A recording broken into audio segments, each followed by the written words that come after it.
amados irmãos, mais uma vez estamos aqui no EBD na Web, um programa que tem sido uma bênção para a vida daqueles que amam, e apreciam a escola bíblica dominical.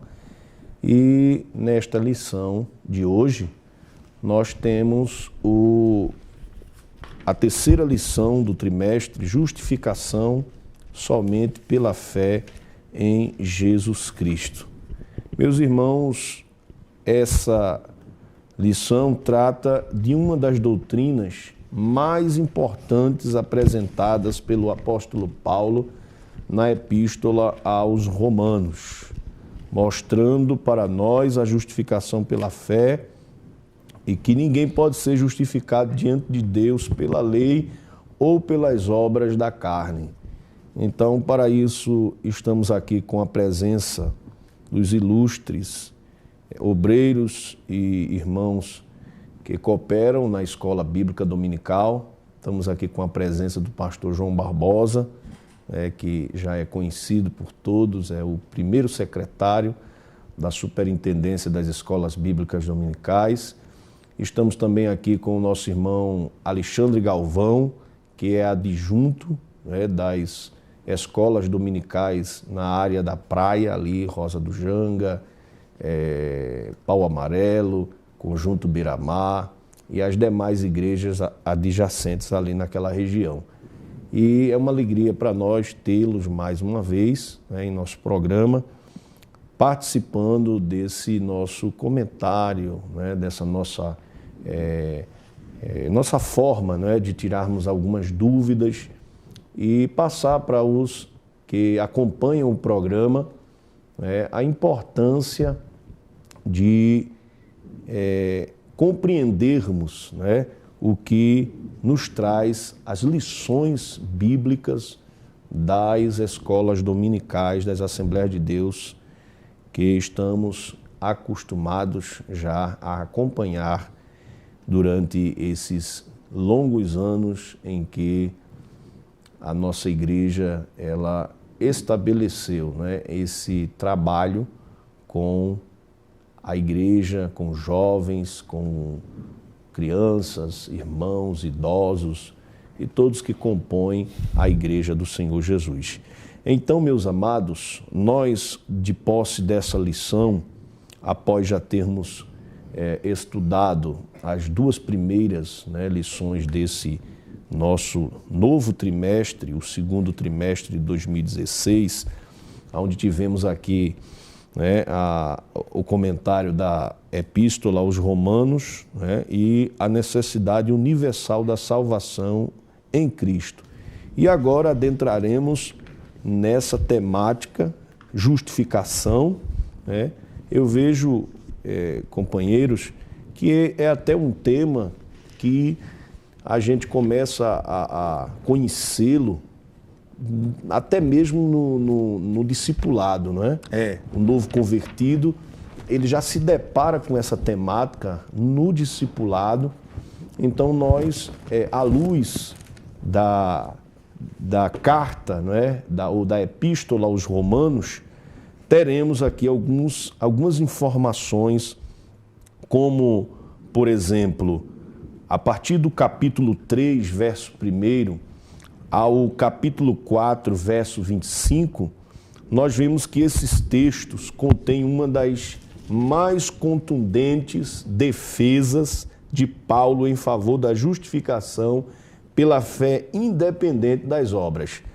E aqui na nossa lição, nós vemos que a argumentação do apóstolo, ela se divide em três partes.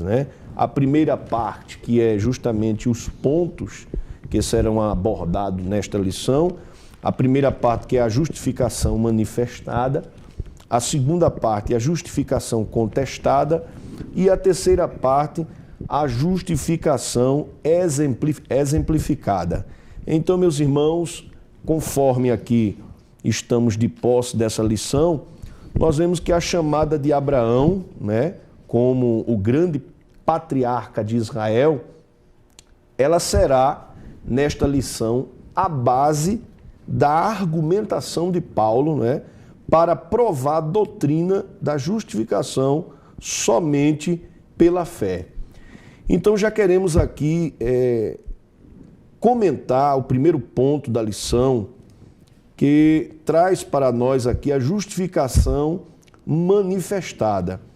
E me direcionando ao pastor João Barbosa, nós vemos no primeiro subponto, pastor, uma temática que diz respeito a um culpado que é inocente. Então gostaríamos que o senhor já comentasse conosco esse primeiro subponto da lição, trazendo alguns esclarecimentos, pois nós vemos aqui o apóstolo Paulo tratando, acerca dos gentios, dos judeus, e eu acredito que o senhor tem algo para nos dizer acerca esse importante ponto da lição.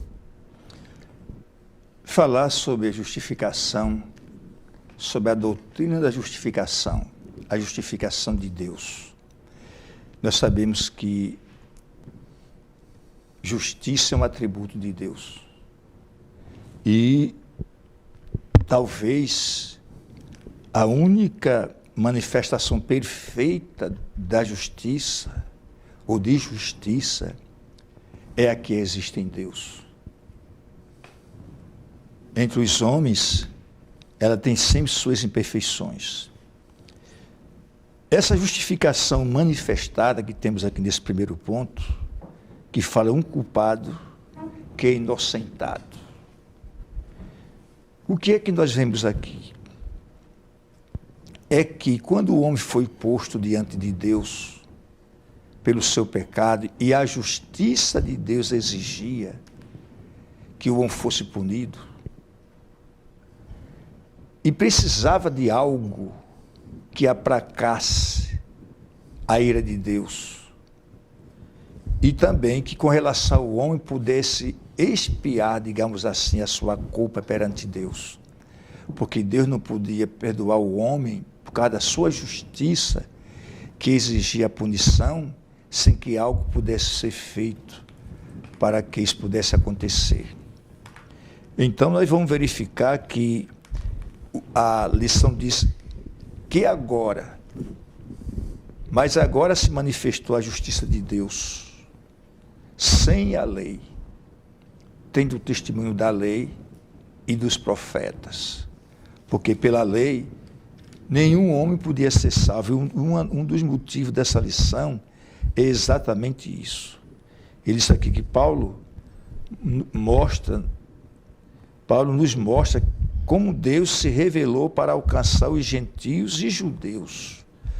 Porque apesar de os judeus pensarem e se acharem que estavam com os privilégios e que eram melhor do que os demais povos, eles também eram pecadores e precisavam da misericórdia de Deus.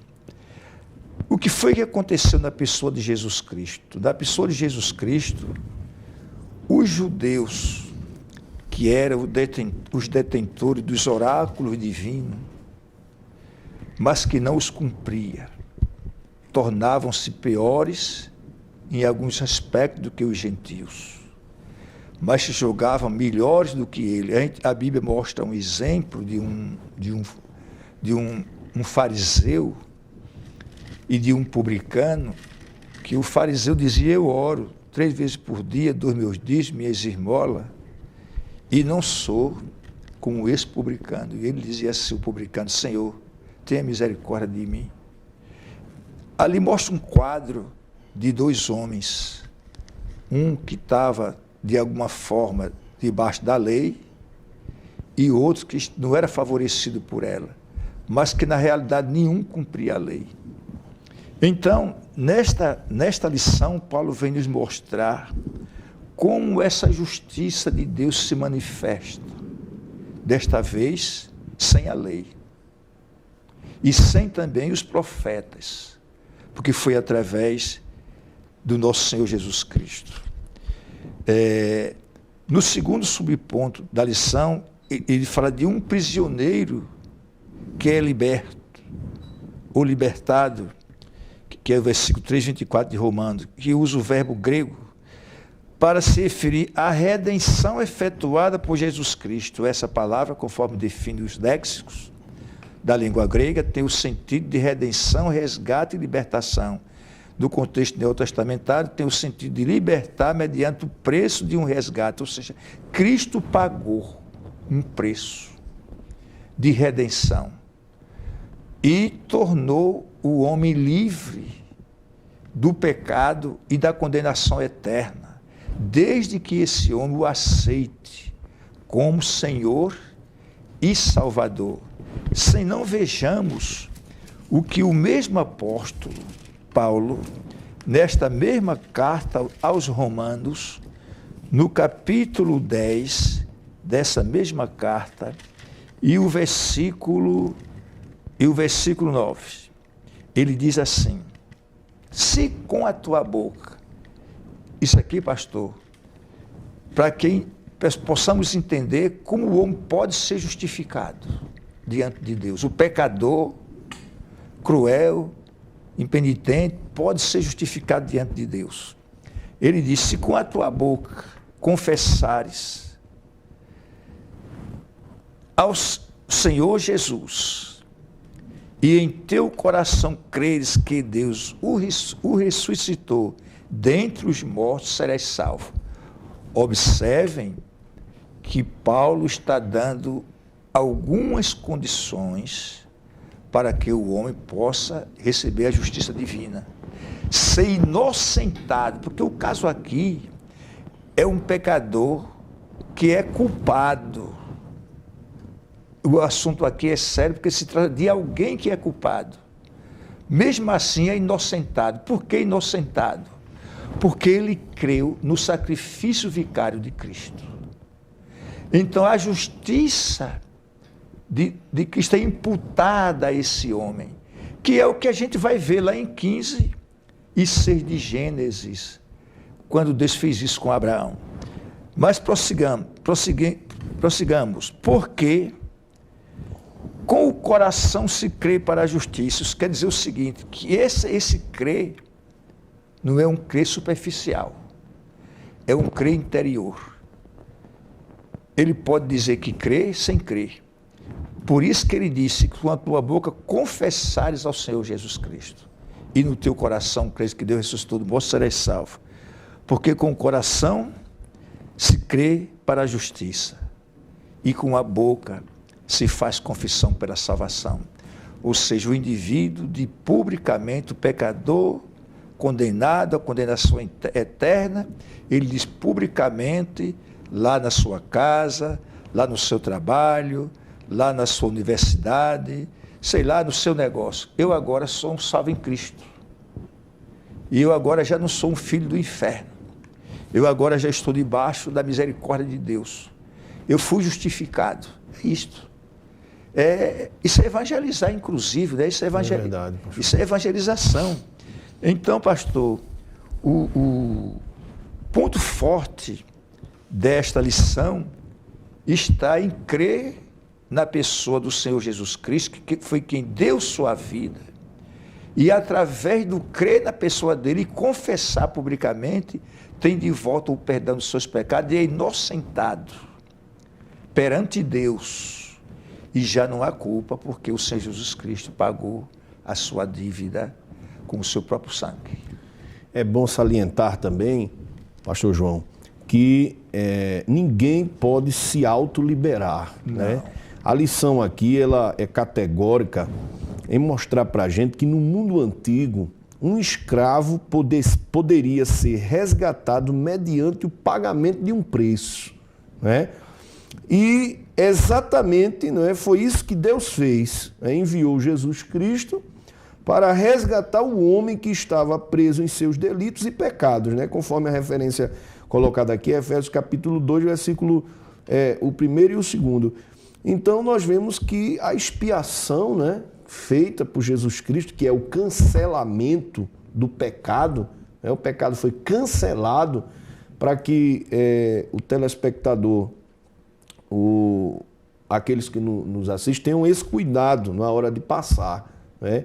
que o fato da justificação ela ser alcançada pelo indivíduo, né?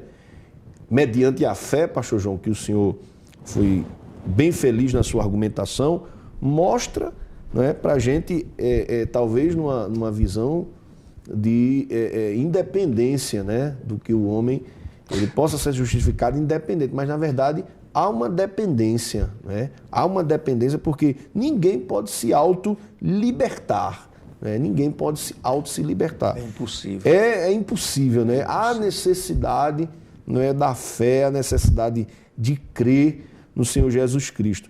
Então, já concluindo esse ponto, né, da justificação manifestada, onde vemos também aqui neste ponto que os gentios, né, estavam debaixo da ira de Deus porque falharam, né, em conhecê-lo, e os judeus também estavam debaixo da ira divina porque não conseguiram guardar a palavra do Senhor, né? Então veio esse vocábulo, né, que está sendo usado aqui no ponto, manifestou, né, que no grego vem de uma raiz cujo significado é tornar manifesto ou visível ou conhecido o que estava escondido ou o que era desconhecido. Então, nós observamos aqui, companheiro Alexandre, que a lição, ela também complementa aqui que Paulo mostra que tanto os gentios como os judeus não podem chegar a Deus pelos seus esforços ou obras, mas unicamente e exclusivamente pelo sangue de Jesus. Então, nós vemos aqui, né, a colocação do autor, um inocente que é culpado. E ele fala aqui, ele usa o exemplo, né, o apóstolo Paulo, a linguagem forense dele, né, usa um exemplo de um sistema judicial, né, que foi útil para elucidar o pensamento do apóstolo Paulo. Então, eu queria que o senhor, para a gente fechar, né, esse primeiro ponto, amém, pastor, argumentasse, né, acerca dessa colocação. Sim, na verdade também é uma excelente oportunidade nesse trimestre, com essa lição, né, a justificação pela fé, somente pela fé em Jesus Cristo. Esse é um tema que traz paz ao nosso coração, mas que na verdade, infelizmente, é muito pouco conhecido pela igreja. Isso tendo em vista, falta também de pregações a respeito desse tema. Inclusive, eu até conversei com o meu pastor esse trimestre, sugestionei para ele também trabalhar a carta de Paulo aos Romanos nos cultos de doutrina e até incentivar a igreja como um todo a estar presente na escola bíblica dominical. Só antes de você concluir, há uma grande ausência, pastor João, dos sermões expositivos. Exatamente, né? Pastor. Que são os sermões que tratam justamente, né, desse conteúdo. Tudo, né? E a gente hoje tem escutado, até nós mesmos pregamos, né, mensagens temáticas, né, textuais, mas o expositivo que está escasso, né? Segundo os teólogos, né? É o sermão mais preciso, né, pastor? E edificante, né, pastor? Porque você não sai daquela linha e é edificante, sim. Então, esse tema, justificação pela fé, é um tema importantíssimo. Já dizia Martinho Lutero que este tema, ou a justificação pela fé, que de fato foi o grito de guerra da Reforma Protestante, foi a justificação pela fé. Ele dizia que esse tema ele é o eixo sobre o qual se move todas as demais doutrinas da salvação. Então, tudo que diz respeito à nossa salvação passa pela justificação pela fé. É um tema extremamente importante, e eu escutava aqui quando o pastor João falava aí do primeiro ponto, e como o pastor citou aqui, que ele vai falar o autor da lição, que os gentios estavam debaixo da ira de Deus. Então, no capítulo 1, Paulo deixa muito claro, Paulo mostra que o pecado encerra o gentio debaixo de condenação. No capítulo 2 de Romanos, Paulo já vai mostrar o judeu, agora encerrado também debaixo de condenação, devido também aos seus pecados, e a sua missão em obedecer à lei do Senhor. Claro que o homem, na condição de pecado, ele é incapaz de obedecer à lei de Deus. E no capítulo 13, versículo 23, Paulo agora vai globalizar, vai universalizar o pecado, quando ele vai dizer que todos pecaram, tanto os gentios como os judeus, e por isso se afastaram, estão distantes da glória de Deus e carecem da glória do Senhor Deus. E a gente agora, a gente pergunta, então não há esperança então de salvação nem para gentio nem judeu? Se a gente parasse por aqui a carta de Paulo, diríamos que não haveria de fato salvação nem para o judeu nem para o gentio, tendo em vista que nenhum nem outro é capaz de obedecer à lei de Deus na sua inteireza. Mas aí Paulo agora inicia essa temática, que é da justificação pela fé. Deus, sendo justo, não pode declarar inocente o culpado, porque ele é justo e Deus ele não distancia-se nem 1 milímetro da sua justiça, ele sempre há de girar com justiça, então ele jamais pode declarar um culpado inocente, no sentido de que Deus não faz vista grossa para os nossos pecados. Então, se o homem é pecador, ele merece a condenação. Não é? E eu costumo dizer que se todos os teólogos do mundo se juntassem, passassem 10 anos consecutivos reunidos num concílio, eu acho que não chegaria a uma conclusão tão tremenda que o próprio Deus chegou. É olhar Deus no Antigo Testamento, vendo o homem na condição do pecado, e Deus dizer assim, eu quero salvar, mas eu não posso salvar porque a minha justiça não deixa. Mas Deus, ele providencia um meio para que Deus possa, na base deste meio, declarar o homem justo, né? Então, como o pastor aqui falou do termo, né, o termo de justificação, que vem do grego dikaios, que é uma palavra de cunho forense que significa declarar justo. E é importante salientar, quando a gente fala declarar, que Deus não torna o homem justo. Ou seja, Deus não torna o homem intrinsecamente justo. O homem é declarado justo, fundamentado na justiça de outrem. Então a justiça não é dele. Então Deus me salvou e disse que eu sou justo, mas a justiça não é minha. Então eu sou salvo não é pela minha justiça. Quando o pastor aqui falou de um prisioneiro que é liberado. É um indivíduo que está numa sentença diante de um tribunal e ele é culpado, todo mundo sabe que ele é culpado, ele mesmo se declara culpado e o juiz declara ele justo. Mas aqui, na verdade, em Deus declara o pecador ou o ímpio justo, não porque Deus está fazendo vista grossa para o pecado dele, é porque Deus está declarando ele justo na base da justiça de outrem.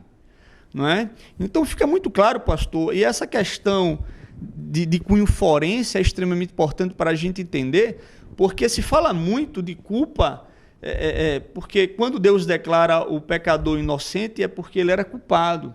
E de onde vem essa culpa? Não é? Vem tanto dos pecados praticados, mas como também de um pecado herdado pela representação federativa de Adão.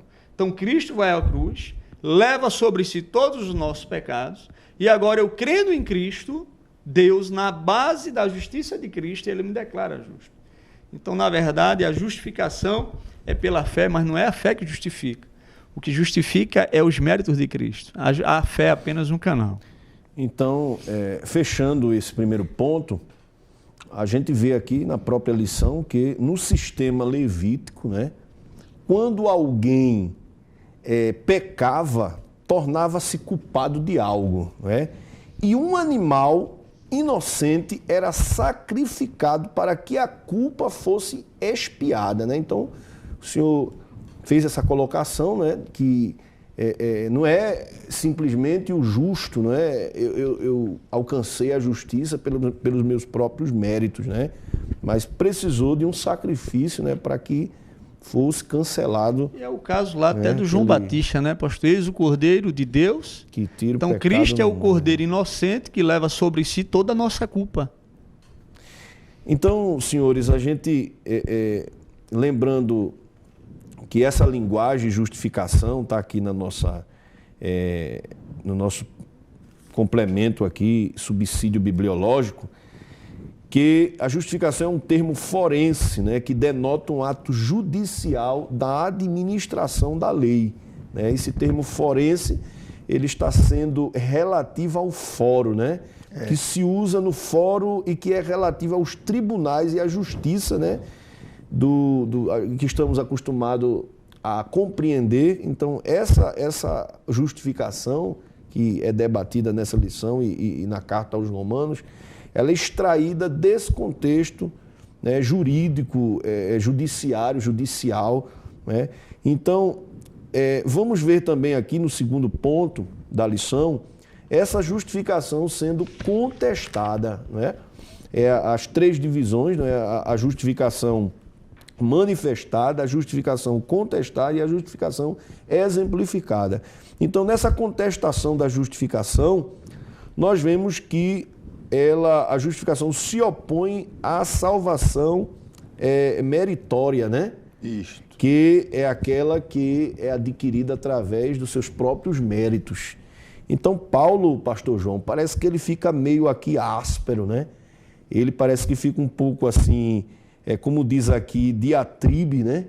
Ele fica meio exaltado quando ele deseja que seu ensino não fosse mal interpretado, né?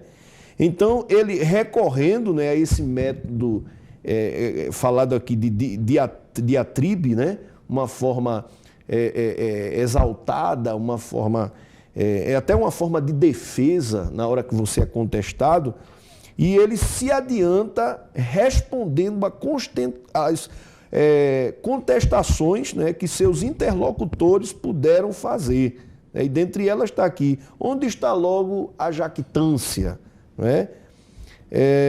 Outra que ele fez também, por qual lei? Não é? Das obras? Não, mas pela lei da fé. Então, pastor João, diga-nos essa justificação contestada, né, diante da argumentação do apóstolo Paulo. Olha, o inferno, me permita usar esse termo, se opôs através dos judeus, dos líderes judeus da época, contra Jesus. Todos foram contra Jesus. E, por fim, o condenaram à morte de cruz, que era uma forma de desmoralizá-lo para sempre e acabar com essa história. Só que ele ressuscitou 3 dias depois. E ressuscitou justamente para justificar aqueles que viessem a crer no seu nome. Aí o inferno, esse pessoal, mudaram sua estratégia para desqualificar esse trabalho do mestre. Paulo se levanta, me permita a expressão, com a santa ira, vamos dizer assim. Com a santa ira contra esses indivíduos. E usou até, em certo sentido, as armas deles próprios, contra eles. Como ele chama aqui, o comentário chama de diatribe, a forma, né? Um tanto agressiva, como ele se dirigiu àquelas pessoas para defender, mostrar com clareza, porque ele sabia que estava numa batalha espiritual. A luta dele ali não era contra a carne e o sangue, mas era contra, conforme ele fala em 6 de Efésios, né? Contra os principados, contra as potestades, contra os poderes espirituais da maldade no lugar celestial. Era uma luta reínda e que precisava vencer. Então ele mostra que não é desta forma, como eles dizem, como eles querem impor, que a justificação acontece. A justificação é uma realidade que agora ninguém pode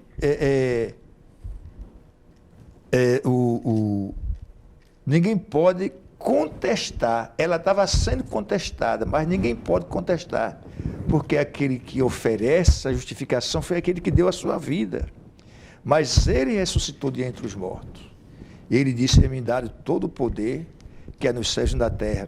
Em 17 de Atos dos Apóstolos, em Atenas, Paulo disse que Deus entregou o juízo a um varão e para isso destinou e ressuscitou dentre os mortos.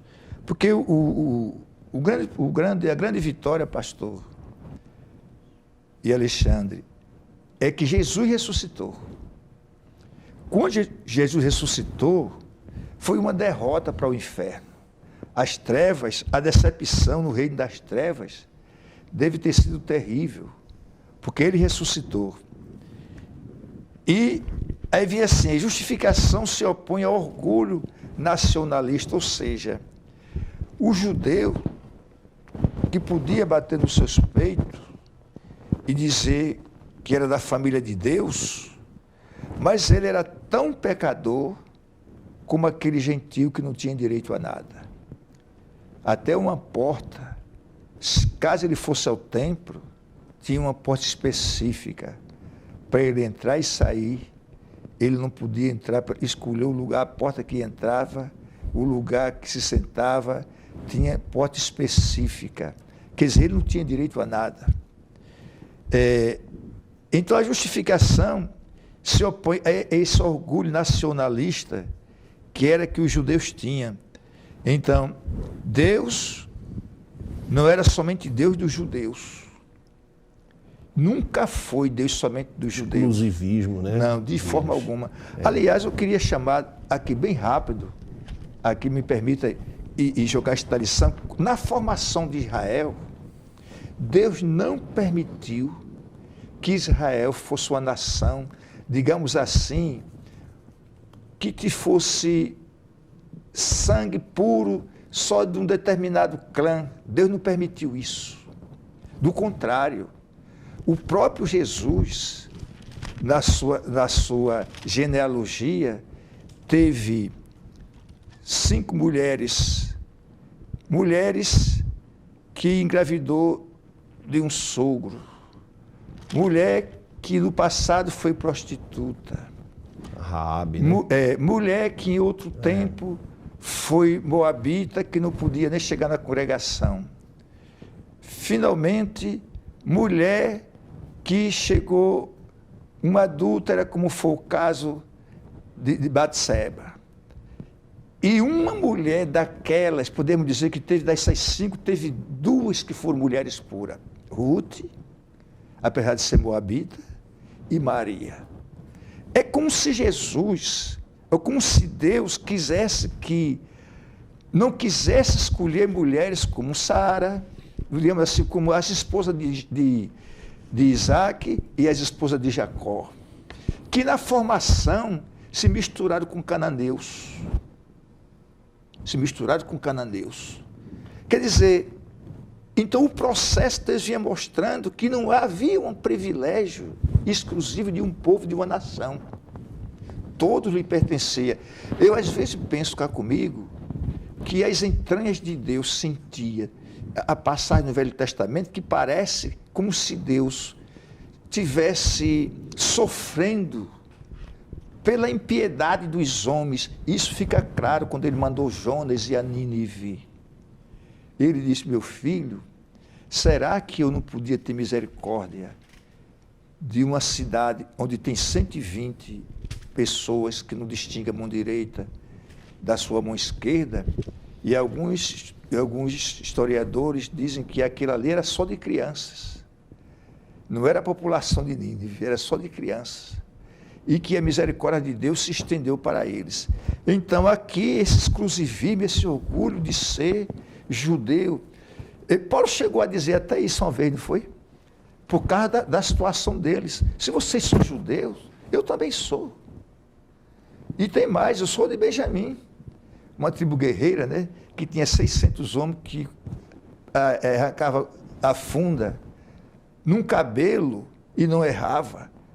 Era uma coisa fantástica. De ter o primeiro rei de Israel e a nação que permaneceu fiel na divisão, a tribo que permaneceu fiel na divisão. Quer dizer, Paulo era um homem que ele se defendia dessa forma, mas ele disse: eu reputei tudo isso como esterco. Quer dizer, ele não tinha isso como um troféu, porque o troféu que ele tinha era de agora servir aqui, ser servo de Cristo, um escravo de Cristo. Era isso que ele queria. Ele não tinha nenhum exclusivismo. Então, por isso que ele podia ser um homem justificado e ensinar sobre justificação para todos aqueles que precisam de Cristo. A gente entende, pastor João, também que sempre houve uma porta aberta, né, no meio da população de Israel, porque era a implementação da circuncisão, né? Sempre se abria essa exceção para outros povos, né? Inclusive quando Abraão, a gente vai falar aqui, o exemplo, né, da justificação foi chamado, mesmo em circuncisão, né? Ele foi chamado por Deus e depois ele foi circuncidado, né? Houve o período da circuncisão. Nós vemos que quem estava com ele ali foi circuncidado, né? Foi escravo, todos que estavam com ele ali passaram por dentro dessa aliança, né, que o Senhor fez. Então, pastor, abrindo um parêntese aí, e preciso entendermos, a gente está falando desse exclusivismo judaico do primeiro século, mas me parece que esse germe terrível, ele parece que está tentando levantar a cabeça hoje, agora, no nosso tempo. É verdade. Não é verdade? Precisamos ter muito cuidado com isso. Não temos um privilégio como crentes, como igreja, diante de Deus, com relação a A, B ou C. Precisamos ter muito cuidado com isso, muitíssimo cuidado. É bom que nessa lição nos debrucemos também sobre isto, para não nos considerarmos primorosos. Verdade. Deus, ele não é Deus somente de um povo, né, Alexandre? Não. De um grupo. Né? Às vezes, pastor, acontece até mesmo, né, entre nós, né, que somos igreja nos dias odiernos, onde às vezes já vi irmãos comentando que até mesmo cumprimentar o irmão, há às vezes essa falta, né, de harmonia, porque o irmão é de outra denominação, porque a irmã é de outra igreja. Então, fica essa disparidade, né? O irmão não me deu a paz, né? Talvez porque eu estava com um adorno, talvez porque eu estava de uma forma que o costume da minha igreja, ela compete que a gente se comporte dessa forma. E, às vezes, isso leva uns a pensar que há um exclusivismo, né? Como se Deus... O senhor está falando como se Deus só estivesse ali, quando se Deus só estivesse... E para a gente ver que Jesus, ele veio quebrar, né, esse paradigma, a gente vê a sua atitude ali, a sua postura para com aquele ladrão na cruz, né? Isto. Que ele não precisou demonstrar comportamento, ele não precisou demonstrar obras, né? Ele não precisou demonstrar méritos, né? Mas alcançou a salvação apenas em crer, né? Em crer e em confessar. Quando ele disse assim, hoje mesmo estarás comigo no paraíso, né? E não houve nenhuma objeção a isso, embora aquele homem ali estava totalmente afastado, né, da verdade, e obteve a salvação por meio da fé em Cristo Jesus. Então, já observando aqui esse terceiro ponto, né, da nossa lição, nós vemos, Alexandre, a justificação exemplificada, né, através do grande patriarca Abraão. Queria que o senhor, já entrando, né, nas considerações finais do nosso comentário, falasse sobre esse terceiro ponto da nossa lição. Lendo a lição, pastor, eu pude observar que o apóstolo Paulo, ele toma como exemplo Abraão. Mas, na verdade, ele poderia ter tomado outros personagens do Antigo Testamento. Ele poderia, talvez, ter tomado Moisés, que foi um grande homem de Deus, que, mediante dele, Deus deu a lei ao seu povo. Mas fica claro, por exemplo, ainda voltando para o segundo ponto da lição, e a razão de Paulo usar aqui Abraão, porque lá no primeiro ponto da lição, quando o pastor até citou o texto aí e leu, o texto, capítulo 3, versículo 27, quando Paulo pergunta onde está logo a jactância, o orgulho, né? É excluída, na verdade aqui é como o pastor falou, uma diátribe, ou seja, Paulo coloca aí respondendo uma pergunta de possivelmente um locutor, né, imaginário, e Paulo diz, onde está a lactância? É excluída? Paulo diz, não. Por qual lei? Das obras? Não, mas pela lei da fé. Na verdade, quando a gente volta um pouquinho no capítulo 2 ainda de Romanos, lá no versículo 17, quando Paulo diz assim, se porém tu que tens por sobrenome judeu e reposo na lei, te glorias em Deus, que conheces a vontade e aprovas coisas excelentes, sendo instruído na lei, que está persuadido que és guias de cego, luz que encontra em trevas, instruído de ignorantes, mestre de criança, tendo na lei a forma de sabedoria e da verdade. Ou seja, os judeus, eles se vangloriavam pelos fatos deles terem a lei. E eles achavam que eles seriam salvos porque eles, entre aspas, praticavam a lei. E agora Paulo vai mostrar que, na verdade, ninguém deve se orgulhar, porque ele não tem condições de ser salvo pela guarda da lei. Até mesmo, ainda concluindo no versículo 28, Paulo diz assim, do 3:28, concluímos, pois, que o homem é justificado pela fé, independentemente das obras da lei. Então, Paulo está dizendo aqui que o homem é exclusivamente salvo pela fé. Não há espaço aqui para boas obras, não há espaço para mérito. E aqui a razão dele usar Abraão. Porque na cabeça do judeu, o indivíduo ele só podia ser salvo se ele guardasse a lei de Moisés. Mas sendo que Abraão é 500 anos antes da lei ser dada. Então, a razão de Paulo usar Abraão é justamente para mostrar ao judeu que Abraão, 500 anos antes da lei, ele creu e foi justificado. Para mostrar que a justificação é pela fé e não pela guarda da lei. Isso. Não que Abraão não conhecesse a lei, pois a lei de Deus foi gravada no coração do homem quando Deus o cria. Mas Paulo usa Abraão justamente para desmontar esse sistema de argumento do judeu, que dizia que o homem era salvo pela guarda da lei. Aí Paulo agora como que questionando. Então como é que Abraão podia ser salvo se ele não tinha essa lei dada por Moisés? Então, de certa forma, cala a boca do judeu, e Paulo agora vai mostrar que a salvação é pela fé e não pela graça. E no capítulo 4, ele diz assim, que Abraão foi justificado porque creu, e não porque ele trabalhou. Aí ele diz, ora, o que trabalha o salário não é considerado como favor, e sim como dívida. Porque se nós somos salvos pelos nossos méritos e boas obras, poderíamos nos gloriar, que ele vai dizer aqui, mas não diante de Deus. E eu acho interessante aqui também que ele talvez o judeu argumentasse assim, não, tudo bem, então Abraão ele foi salvo pela fé, foi imputada a ele a justiça de Deus e ele foi justificado pela fé antes da lei, mas depois que a gente recebeu a lei, aí mudou. Aí agora a salvação é pela guarda da lei, o homem é justificado porque obedece à lei. Aí Paulo ele pega e dá um outro exemplo, quando ele diz no versículo 5, no versículo 6, e é assim também que Davi declara, Davi vem 500 anos depois da lei, ou seja, Paulo cita Abraão 500 anos antes da lei, para mostrar que ele era justificado pela fé antes da lei, e depois mostra Davi 500 anos depois da lei, dizendo assim, e é assim também que Davi declara ser bem-aventurado o homem a quem Deus atribui justiça, independente de obras da lei.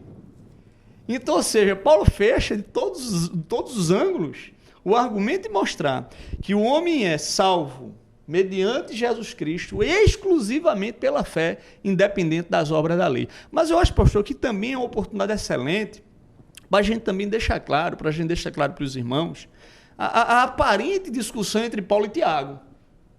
Porque Tiago vai dizer lá na carta dele, no capítulo 2, lá na carta dele, capítulo 2, versículo 24, que o homem é salvo por obras e não somente pela fé, mas também por obras. E a gente fica, peraí, então está havendo uma discussão, porque Paulo está dizendo que é exclusivamente pela fé e Tiago está dizendo que também é por obra, não é somente pela fé. Mas que, na verdade, Tiago está complementando Paulo. Tiago está falando que a fé que Paulo dizia era uma fé que vai redundar em boas obras. Então, o crente vive em boas obras não para ser salvo, mas porque ele já é salvo. E essa sua colocação faz a gente retornar ao segundo ponto da lição, sim, quando aqui trata sobre a justificação que se opõe ao antinomismo. Exatamente. Né? Que são aqueles que acreditam que, por conta da graça, da justificação, ninguém mais vai cumprir lei. Então não né? preciso mais precisa viver de a lei, né? E é interessante que aqui, a lição, eu até grifei aqui, mostra que as nossas leis, né, muitas delas estão fundamentadas, né, na lei, nos 10 mandamentos. Isso. Né? Foi criado muitas leis em cima, né, dessa lei estabelecida. Né? Diz aqui que os judeus legalistas, né, como defendiam a observância dos perigos da lei e acusavam Paulo de ser antinomista, né, que é ensinar que a lei não tem mais nenhum sentido. E Paulo, ele estaria ensinando que a justificação pela fé tornará a lei desprezível, não é? Era a colocação desses judeus na época. Pastor, eu acredito que é porque também, na verdade, houve um erro de compreensão dos judeus acerca do propósito da lei. Na verdade, Deus nunca deu a lei, nunca na perspectiva de salvação. Não foi na perspectiva de salvação. A lei, na verdade, é dada para mostrar ao homem que ele é incapaz de obedecê-la, que ele é incapaz de obedecê-la na sua inteireza e por ela ser salvo. E a lei, em certo sentido, ela era moral ou cerimonial? Sim. A lei era isso. Sim, a ideia da lei ser moral, cerimonial e também civil. Civil. Não é? Agora, perdurando para nós até hoje a questão da moralidade. Mas em 3:24 de Gálatas, Paulo diz que a lei ela era um aio. Ou seja, o propósito da lei era mostrar que o homem era pecador e assim o conduzir a Cristo. Apontar o caminho. Que é o único que pode justificar o homem, que é na base do mérito de Cristo como pode ser justificado. Então, pastor, ainda já concluindo, dando minhas considerações final, porque o tempinho aí já está apertado. Verdade, Eu gostaria de, assim, incentivar os irmãos, os professores também, porque às vezes a gente acha que a gente estuda para ensinar e nunca, às vezes, para aplicar a nossa vida. Eu confesso que eu, como cristão, nos meus 23 anos de cristão, eu acredito que passei os meus 2 primeiros anos de crente, com o coração, às vezes, atribulado, angustiado e atormentado, às vezes, devido ao pecado, e a gente tentando vencer na santificação progressiva. Mas eu confesso aos irmãos que eu só encontrei paz na alma quando eu compreendi essa doutrina. Porque como o próprio Martinho Lutero diz, ele disse que quando ele abriu e entendeu Romanos 1,17, entendeu a doutrina da justificação, ele diz, é como se as portas do paraíso estivessem abrindo-se para mim. E comigo eu acho que foi assim. Depois que eu conheci essa doutrina, a paz tomou conta do meu coração. E tem uma doutrina importante que o professor deve se preparar bem para transmitir essa doutrina na escola dominical, para trazer paz ao coração da igreja. Porque tem muita gente, pastor, dentro da igreja, crente há anos, mas vem atormentados. Outro dia uma irmã me procurou, tem 20 anos de igreja, a irmã, e ela me contando, desesperada, porque cometeu um pecado, e eu vou para o inferno, e o que será de mim? E ela não conhecia essa doutrina de que Deus nos declarou justos mediante os méritos de Cristo. No entanto, isso não deve levar ao antinomismo, ou à antilei, ou viver contra a lei, não, a ideia não é essa. Mas que é uma doutrina excelente, profunda, tremenda, e que os professores apliquem para a sua vida e levem também com muito carinho para a vida dos seus alunos.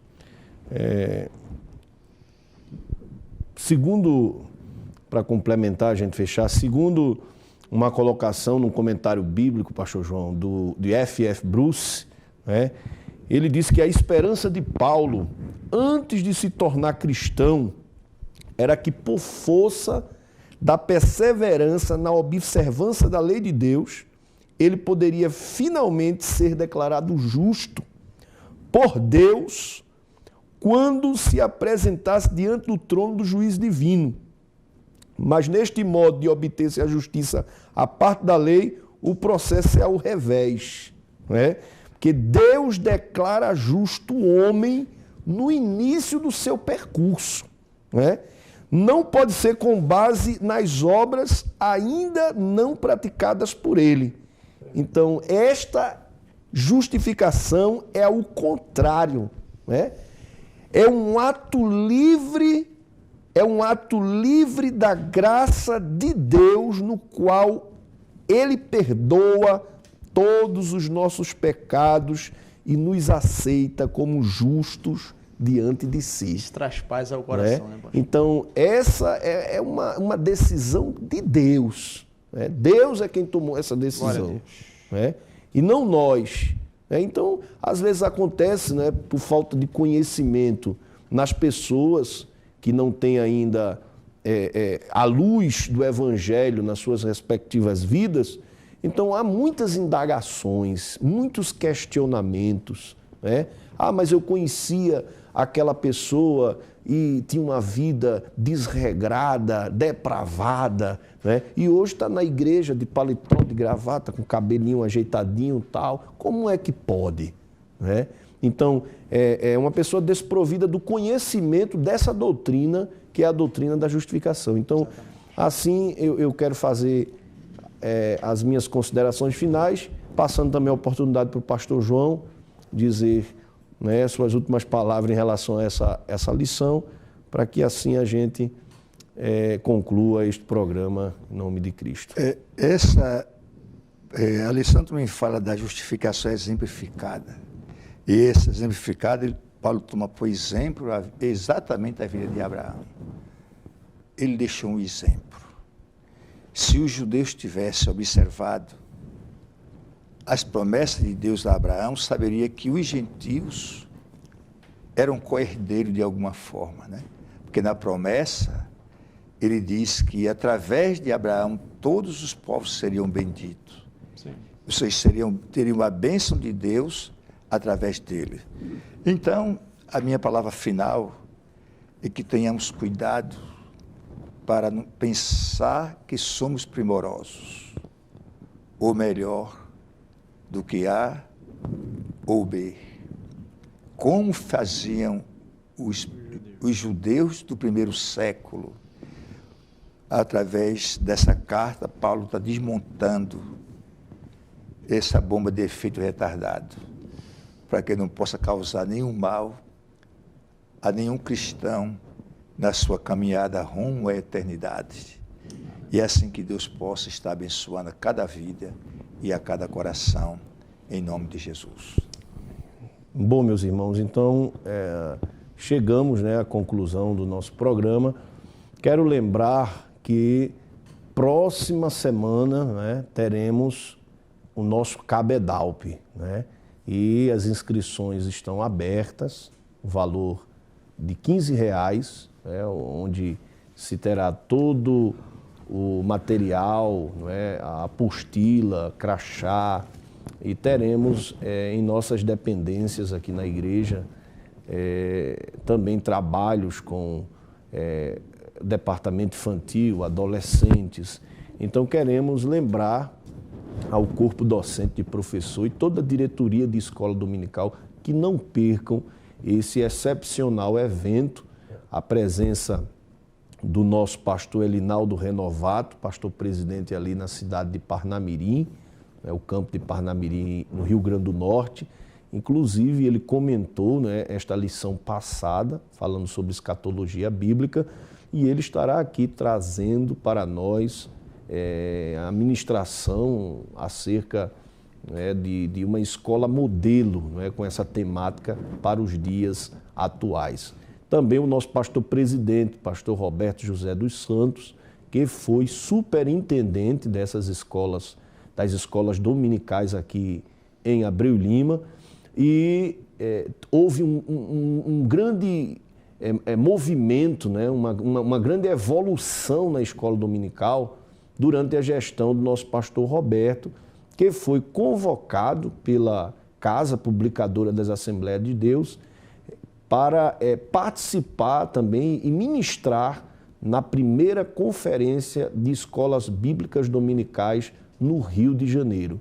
Então, nós solicitamos, né, o nosso pastor, em meio a todas as suas ocupações, para que ele também participe e transmita, né, para as novas direções, pois nós vemos muitos dirigentes novos e professores que precisam conhecer, né, essa metodologia, que eu acredito que ela não mudou na sua essência.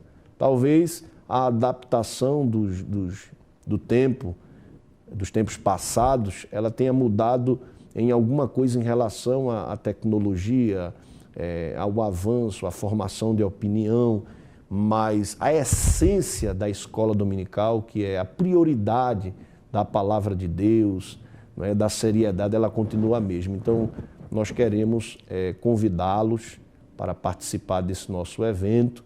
Você também que talvez faça parte de outra denominação e desejar participar, procure a secretaria da EBD ou uma escola dominical perto de sua casa, da nossa igreja, e se informe com a direção ou os responsáveis por esse trabalho. Então, agradecemos a todos mais uma vez pelo trabalho. Deus abençoe pastor João, Deus abençoe nobre companheiro Alexandre, e é isso aí.